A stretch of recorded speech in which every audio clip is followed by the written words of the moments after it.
Salut à tous, c'est BizBiz. Alors aujourd'hui l'épisode 892 du Zap Image. Comme d'habitude, n'hésitez pas à installer l'application OneFootball pour suivre toute l'actualité du foot. Les liens sont première ligne de description. Donc on va commencer directement avec la Ligue des Champions car c'est enfin la reprise de la Champions League. Donc on peut voir les 8 groupes. Donc ce soir ça sera les groupes E, F, G, H qui vont débuter cette nouvelle saison de la Ligue des Champions. On peut voir le programme LDC de ce soir. Donc on peut voir que tous les matchs seront diffusés sur RMC Sport. C'est la chaîne officielle, on peut dire, de la Ligue des Champions. Donc à 19h ce soir, deux matchs avancés. Une équipe française, Lyon, jouera contre le Zénith et dans le même temps l'Inter contre le Slavia Prague. Et ce soir à 21h, des magnifiques affiches. Donc une autre équipe française va jouer ce soir. Donc c'est Lille qui se déplacera du côté de l'Ajax Amsterdam. Donc on peut voir que là c'est Lille normalement qui reçoit. Non, il se déplace bien évidemment Lille du côté des Pays-Bas. Sinon en magnifique affiche, il y a Naples contre Liverpool. Et pour moi la plus belle reste quand même le Borussia Dortmund qui va jouer contre l'équipe du Barça. Ensuite, on revient sur le match entre Lyon et le Zénith Saint-Pétersbourg ce soir à 19h. Donc Malcolm est forfait pour le déplacement à Lyon mardi en Ligue des Champions. C'est quand même une bonne nouvelle pour Lyon. Pourquoi? Parce que Malcolm, ancien joueur de l'équipe de Bordeaux, et quand il évoluait en France, du côté de Bordeaux, il marquait souvent contre l'équipe de Lyon. À chaque match, il mettait au moins un but et ce soir, il est forfait, l'ancien Barcelonais. Et pour finir sur cette affiche, on peut voir que le journal L'équipe rapporte que plus de 1000 supporters du Zénith sont attendus mardi soir à Lyon pour Lyon Zénith. Donc plus de 1000 supporters russes feront le déplacement pour soutenir leur équipe.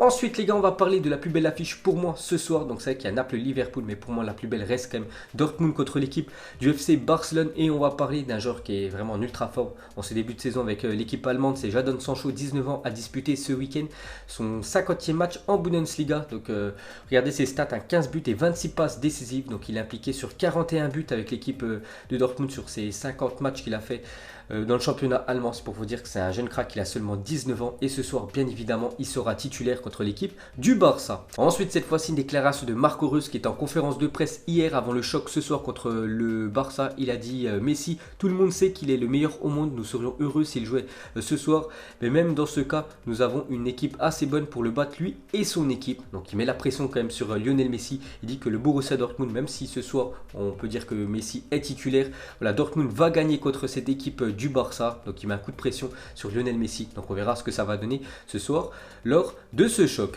Ensuite pour revenir sur Lionel Messi, donc c'est vrai qu'il a loupé le match contre Valence samedi soir. Il était forfait et on peut voir la liste du Barça pour affronter Dortmund. Donc Lionel Messi est convoqué. On peut voir le numéro 10, il est bien affiché. Lionel Messi est bien dans le groupe barcelonais. Après je ne sais pas s'il va commencer titulaire. Bien sûr Lionel Messi qui revient de blessure. Il n'a pas joué une minute depuis quasiment un mois. Léo Messi, il a loupé tous les matchs de Liga. Donc certainement il sera remplaçant. Il rentrera certainement, on peut dire, la 60e minute. Tout dépend voilà, du résultat du match.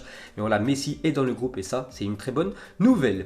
Ensuite, on va parler d'un autre match aussi, un joueur qui est blessé ce soir. Donc Naples-Liverpool et c'est officiel. Liverpool annonce que Divock Origi touché à la cheville sera forfait entre 1 et 2 semaines. Donc il est forfait ce soir pour le déplacement de Liverpool du côté de l'Italie. Ensuite, on va parler du choc demain entre le Paris Saint-Germain et l'équipe du Real Madrid. Donc aussi côté parisien, il y a beaucoup de joueurs blessés. Donc Mbappé, Neymar, enfin qui est suspendu. Il y a aussi Cavani qui est forfait. Et côté Real Madrid, il y a aussi pas mal de joueurs qui est forfait pour cette rencontre. Dont un qu'on a pris hier, c'est Marcelo, victime de problèmes cervicaux et dorsaux post-traumatiques. Est forfait pour affronter le Paris Saint-Germain mercredi, enfin demain. Donc c'est officiel, Marcelo, qui est un énorme joueur. Bon, même si l'année dernière c'était compliqué pour le défenseur brésilien, bon, c'est que ça reste l'un des meilleurs latérales de la planète, Marcelo. Donc il est forfait demain contre l'équipe du PSG. Ensuite, en l'absence de Sergio Ramos et Marcelo, Karim Benzema devrait être capitaine pour affronter le PSG mercredi. Donc normalement c'est Ramos, mais vu qu'il est suspendu demain, donc le deuxième capitaine normalement c'est Marcelo. On a parlé juste avant, il est forfait. Donc c'est Benzema qui devrait être capitaine demain pour l'équipe du Real. Ensuite on continue avec les autres joueurs aussi forfaits côté Real Madrid. Il y a du beau monde. Donc on peut voir devra faire sans Isco, Asensio, Modric aussi qui est blessé, Ramos, Nacho et Valverde. Donc je sais pas, je crois que c'est un défenseur du Real Madrid. Donc tous ces joueurs là sont forfaits et seront pas là pour le déplacement à Paris demain. Ensuite regardez la compo probable du Real Madrid face au Paris Saint-Germain. Malgré tous les blessés, le Real Madrid affiche quand même une énorme équipe demain. On peut voir en attaque Benzema, Gareth Bale et Eden Hazard qui devraient être titulaires demain. Sinon en milieu de terrain, Toni Kroos, Rames, Casemiro. C'est pour vous dire que c'est très lourd. Courtois au cage. Donc on peut voir la défense. Ce sera Militao qui va remplacer Sergio Ramos qui est suspendu. Donc Ferland Mendy devrait être titulaire demain au Parc des Princes. Ensuite, une déclaration de Raphaël Varane. Il a dit: c'est le début de saison, toutes les équipes sont encore en rodage, mais le collectif du PSG est très fort. Ce sera à nous d'être performants pour réussir à gagner à Paris. voilà ce qu'a dit Raphaël Varane. Il sait que ça va être très compliqué demain pour l'équipe du Real Madrid. Mais bon, si le PSG, il y aura beaucoup de blessés. Donc pour moi, je vous avais dit, je sens le match nul entre ces deux formations. Et pour finir avec Varane, il a dit un match comparable à un Real Barça. Sur le plan de la pression, le Classico est unique après un match face au PSG. C'est aussi la promesse d'une confrontation stimulante et excitante. Là, on touche le très haut niveau. Donc voilà ce qu'il dit du Paris Saint-Germain. Il dit que c'est le très haut niveau, bien sûr. Le PSG est l'une des meilleures équipes de la planète. On verra ce que ça va donner demain soir. Ensuite, côté parisien, on peut voir que Colin Dagba souffre d'une lésion aux ischio-jambiers de la cuisse droite. Le jeune latéral droit parisien devrait être absent environ 3 semaines, donc un joueur de plus blessé côté PSG. Donc la liste est énorme. Les joueurs, on peut dire forfait pour le Paris Saint-Germain. Donc ça devrait être normalement Thomas Meunier qui devrait être défenseur droit demain contre l'équipe du Real.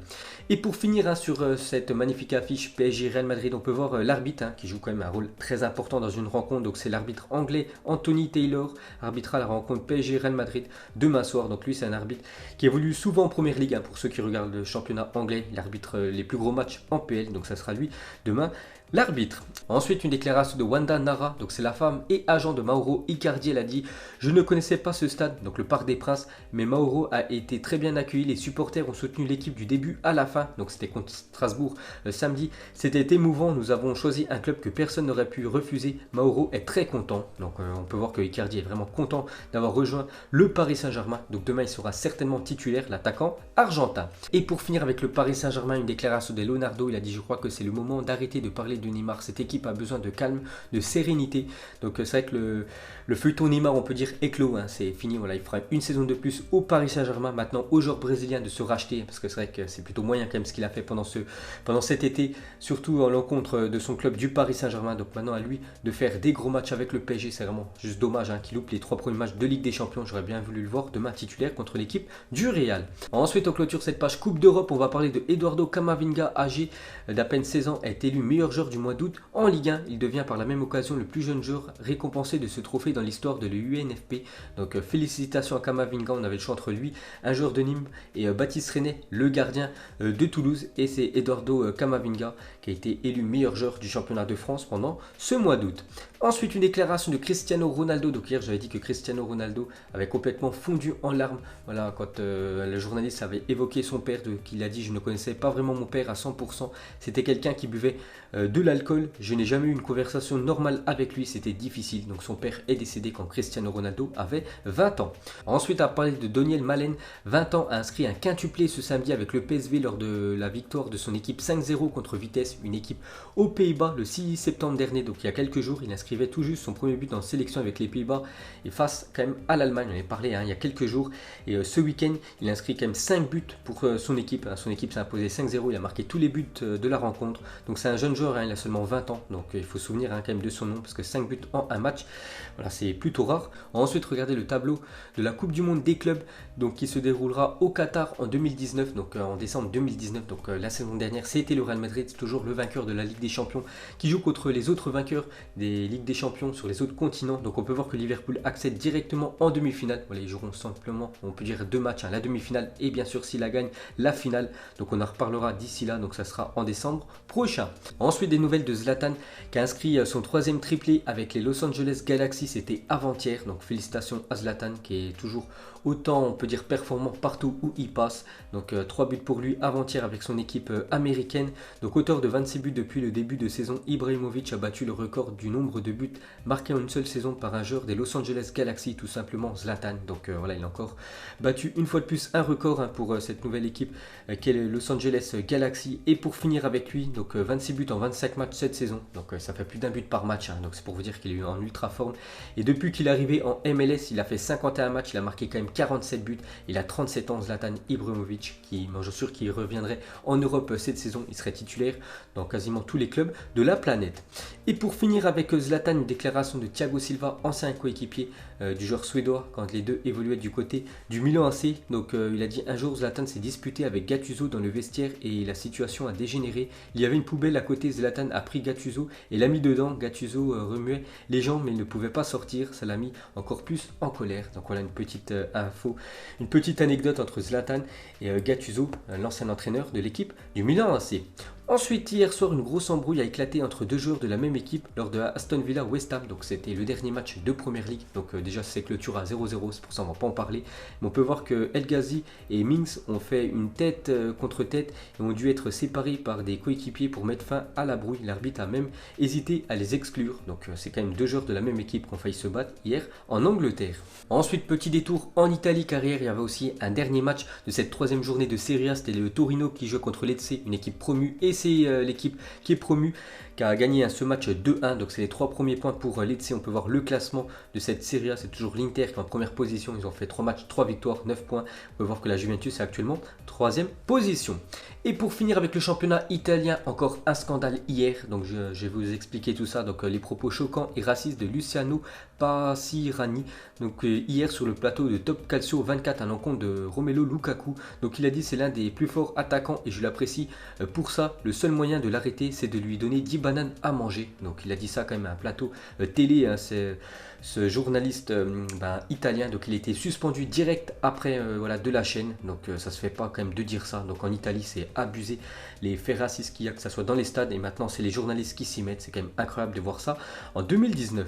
Ensuite on peut voir que l'agent de Mario Mandzukic est attendu aujourd'hui au Qatar avec les dirigeants de Al Gharafa. Une somme de 10 millions d'euros aurait été proposée à la Juventus ainsi qu'un contrat de 6 millions d'euros par an. Donc normalement il ne peut plus être transféré vu qu'il a un contrat avec l'équipe de la Juventus, mais il pourrait rejoindre une équipe au Qatar. Donc il devrait résilier son contrat avec l'équipe de la Juventus et signer libre du côté du Qatar pour que le transfert se fasse. Donc il devrait quitter l'équipe de la Juventus, qu'il n'a pas été, on peut dire, inscrit sur les joueurs pouvant disputer la Ligue des Champions cette saison. Et pour finir ce Zap Image, on va terminer avec la Ligue des Champions. Donc mettez-moi en commentaire l'affiche que vous attendez le plus ce soir, celle que vous avez hâte de regarder. Donc moi, bien sûr, je vais essayer de regarder les deux clubs français et en même temps, bien sûr, Dortmund contre l'équipe du FC Barcelone. Vous mettrez en commentaire ce que vous allez regarder ce soir. Donc voilà les gars, la fin du Zap Image 892. Donc si ça vous a plu, un petit like et je vous ferai l'épisode 893 demain. Donc moi je vous laisse et je vous dis à la prochaine comme d'habitude. Ciao à tous.